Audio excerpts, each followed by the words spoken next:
My brother Liam has a deadly peanut allergy. One bite should have sent him to the ER. So when I saw him casually eating peanut butter toast in our kitchen after 10 years away, I realized the man in my house was a total stranger. And my father?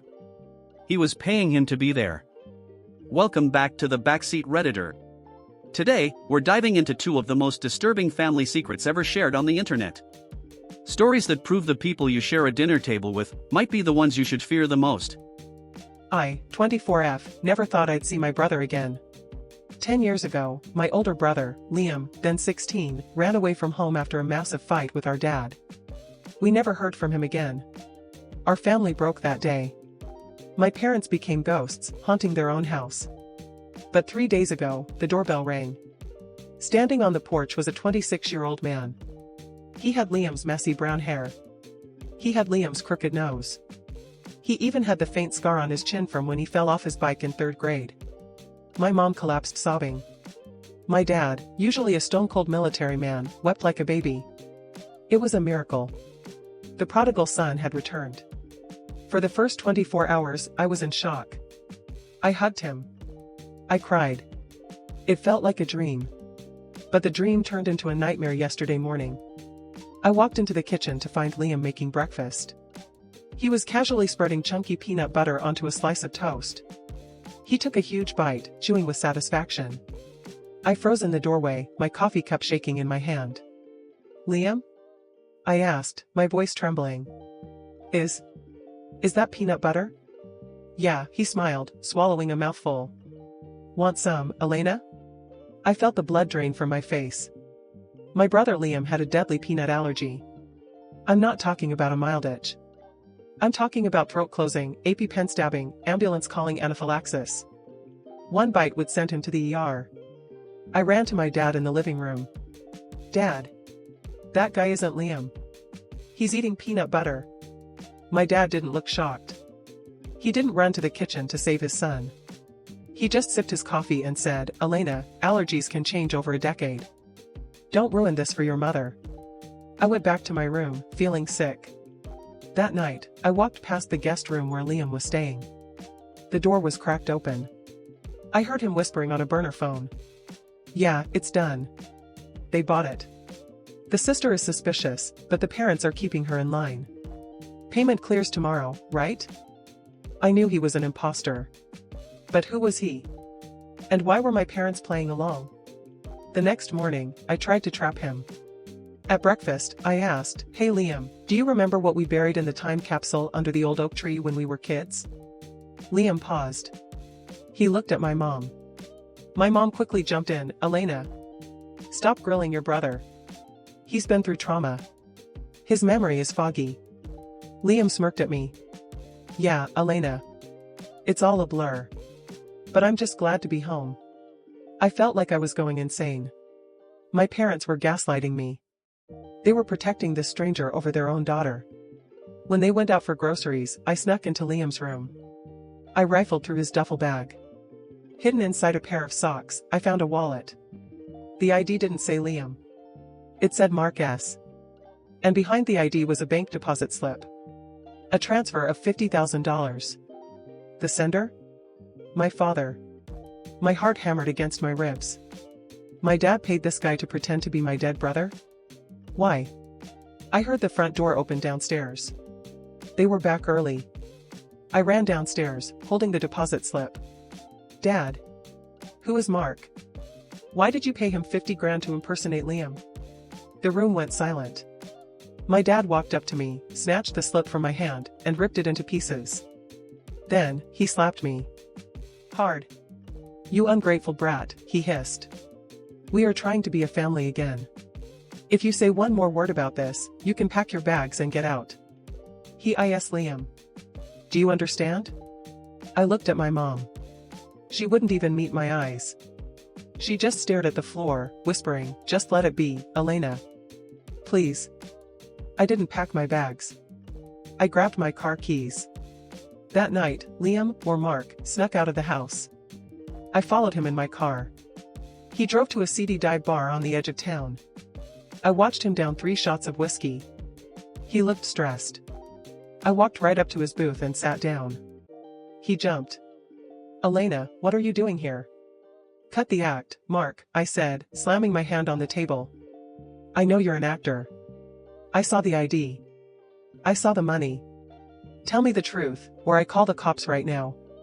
Mark looked around nervously. He sighed, his shoulders slumping. The brother act dropped completely. "Look, kid. I didn't want to get involved. Your dad hired me. He found me through a casting agency for crisis actors." "Why?" I demanded. "Why would he want a fake son?"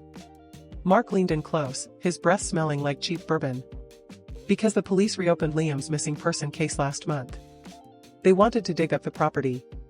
Your dad needed Liam to return so the cops would close the file and stop looking." I felt a cold chill run down my spine. "Stop looking for what?" Mark looked at me with genuine pity in his eyes. "Elena, you're smart. If the police dig up the yard, they find a body. If Liam comes home alive, they stop digging. Your brother didn't run away 10 years ago.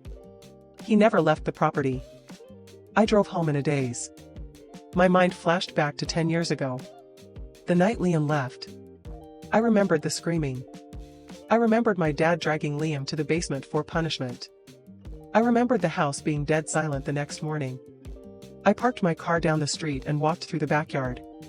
It was raining. I went to the old oak tree. The place where Liam and I supposedly buried a time capsule. But Mark's words echoed in my head, "They stopped digging." I grabbed a shovel from the shed. I didn't dig for a time capsule.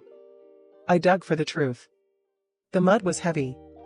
I dug for an hour, sobbing, the rain mixing with my tears. Then, my shovel hit something hard. It wasn't a box. It was wrapped in a heavy tarp. I sliced the tarp open with my pocket knife. Inside were bones. Small bones.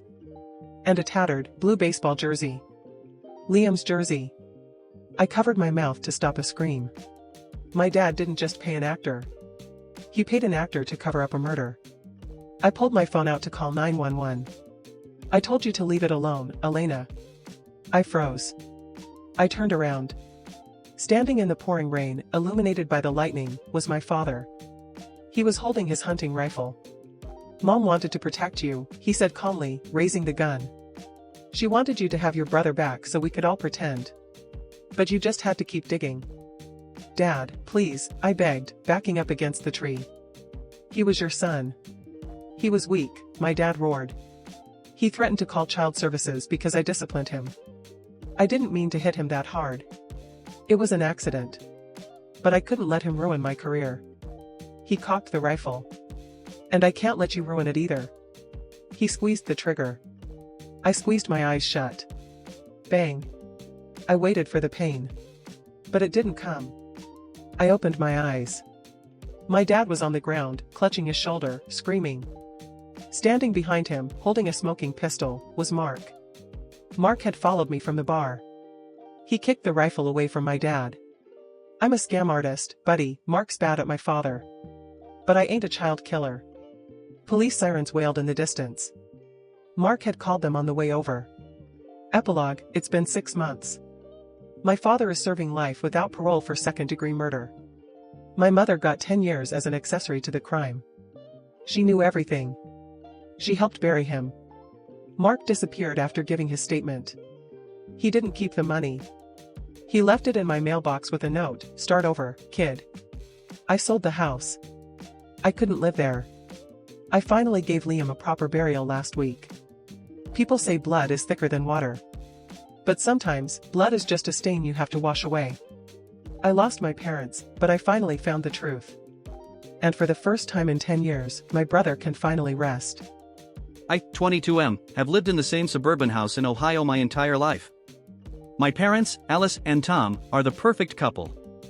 My dad is a dentist, my mom is a baking enthusiast. We are boring. We are normal. Or so I thought. Last weekend, my parents went away for their 25th anniversary trip. They asked me to fix the insulation in the attic while they were gone. While crawling through the dusty, tight space near the eaves, my knee hit something hard. It was a loose floorboard. Underneath it was a heavy, rusted metal lockbox. I pulled it out. It was heavy. Curiosity got the best of me. I took it to the garage and busted the lock with a screwdriver. I expected to find old love letters or maybe cash. Instead, I found driver's licenses. 5 of them. They were from different states: Florida, Texas, Maine, Oregon, Utah. They had different names: Sarah Jones, Emily Vane, Rebecca Smith. But they all had the same face. My mother's face. I stared at the photos. In the Florida ID, she looked young, maybe 20. In the Utah one, she looked older. My mom's name is Alice. None of these IDs said Alice. And at the bottom of the box, I found a gun. A snub-nose .38 special with the serial number filed off. I was shaking. I took a picture of the IDs and sent it to my best friend, Mike, whose dad is a retired cop. I asked him to run the names. I thought maybe my mom was a spy. Or maybe she had a criminal past she was hiding? Mike texted me back an hour later. Just 3 words: get out. Now. I called Mike immediately. What do you mean, get out? His voice was trembling. Dude, I ran the names. Sarah Jones? Missing person, Florida, 1995. Emily Vane? Presumed dead, Texas, 1998. Rebecca Smith? Vanished without a trace, 2001. He paused. Your mom isn't using fake IDs to buy booze. She is using the identities of missing women. My world stopped spinning. Was my mother a serial killer? Did she kill these women and steal their identities? But why would she use their photos? Wait. The photos were my mother. Which meant, my mother was Sarah. And she was Emily. And she was Rebecca. She wasn't the killer. She was the one who vanished. But why? Why disappear 5 times? Who is she running from? Just then, I heard the garage door rumble open. My parents were home early. I shoved the IDs back into the box and hid it under a tarp. My mom walked in, smiling, holding a souvenir bag. Surprise! We caught an earlier flight. She looked so innocent. But then I noticed something I never paid attention to before. When my dad walked in behind her, she flinched. Just a tiny bit. She didn't look at him with love. She looked at him with terror. That night, dinner was agonizing. I watched them. My dad, Tom, was charming as always. He cut his steak with surgical precision. My mom, Alice, was quiet. She kept refilling his wine glass before it was even empty. I needed to talk to her alone. At 2 a.m., I crept downstairs. I saw a light in the kitchen. My mom was standing there, staring at the backyard. She was holding the metal box. She had found it. Mom? I whispered. She spun around. She didn't cry. She looked resigned. You found it, she said flatly. I was sloppy. Who are you? I asked. Are you Sarah? Emily? I was all of them, she whispered. And now I'm Alice. It's the longest I've ever been anyone. Why are you running? She looked me dead in the eye. I'm not running, sweetie. I'm hiding. From him. She pointed upstairs. To my dad's bedroom. Your father isn't a dentist, honey. He's a collector. He finds women with no family. He courts them. He marries them. He plays house for a few years. And when he gets bored, or when they start asking questions, they have an accident. My blood turned to ice. But, you're still here. It's been 22 years. Because I gave him you, she said, tears finally falling. He wanted a legacy. A son. As long as I was a good mother to you, he let me live. I stole those IDs so if I ever needed to run, I could. But I couldn't leave you. I wanted to vomit. My dad? A serial killer? We have to go to the police, I said. No, she hissed. He owns the sheriff. They play golf every Sunday. If we go to the cops, we never make it to the station. We have to leave. Tonight. We ran to the garage. I grabbed my keys. But the car wouldn't start. The engine was dead. Going somewhere? We turned around. My dad was standing in the doorway. He was wearing his silk pajamas and holding a glass of milk. He looked calm. Disappointed. I disconnected the battery, son, he said smoothly. I heard you in the attic yesterday. I knew you found the box. I was just waiting to see if you were smart enough to keep your mouth shut. He took a sip of milk. Alice, you've been naughty. I think it's time for a divorce. He pulled a gun from his robe pocket. Not the rusty one from the box. A new one. Don't worry, he smiled at me. I won't kill you, son. But you need a lesson in loyalty. You're going to watch. He aimed the gun at my mother. My mom looked at me. She didn't look scared anymore. She looked determined. She whispered one word, now. I didn't think. I tackled him. I'm 22 and played linebacker in high school. He's 50. The gun went off, shattering the car window. We wrestled on the concrete floor. He was strong, surprisingly strong. He had his hands around my throat. I was blacking out. Then, crack. My dad went limp. My mom stood over him, holding the heavy metal lockbox. She had smashed it into the back of his skull. She didn't stop. She hit him again. And again. Until he didn't move. We didn't call the police. We cleaned up. We made it look like a break-in gone wrong. We staged the scene perfectly. My mom knew exactly how. She had spent 20 years studying how not to get caught. The police bought it. The grieving widow and son. A tragic home invasion. 2 weeks later, the life insurance money cleared. $2 million. We moved. We left Ohio. We are in a new state now. I have a new name. My mom has a new face, thanks to plastic surgery, and a new ID. Sometimes, I look at her in the kitchen, humming while she bakes, and I wonder. Did she stay to protect me? Or was she just better at the game than he was?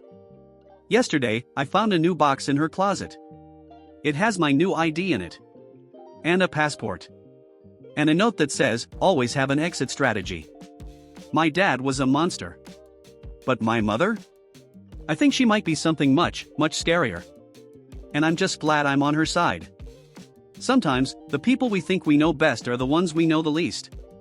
Whether it's a brother who isn't really there or a mother who was a master of disguise, the truth has a way of coming out even if it has to be dug up from the backyard. If you found a box of secret IDs in your attic tonight, would you call the police immediately, or would you keep digging? Let me know your thoughts in the comments. I read every single one of them. If these stories gave you chills, make sure to hit that like button and subscribe to the Backseat Redditor.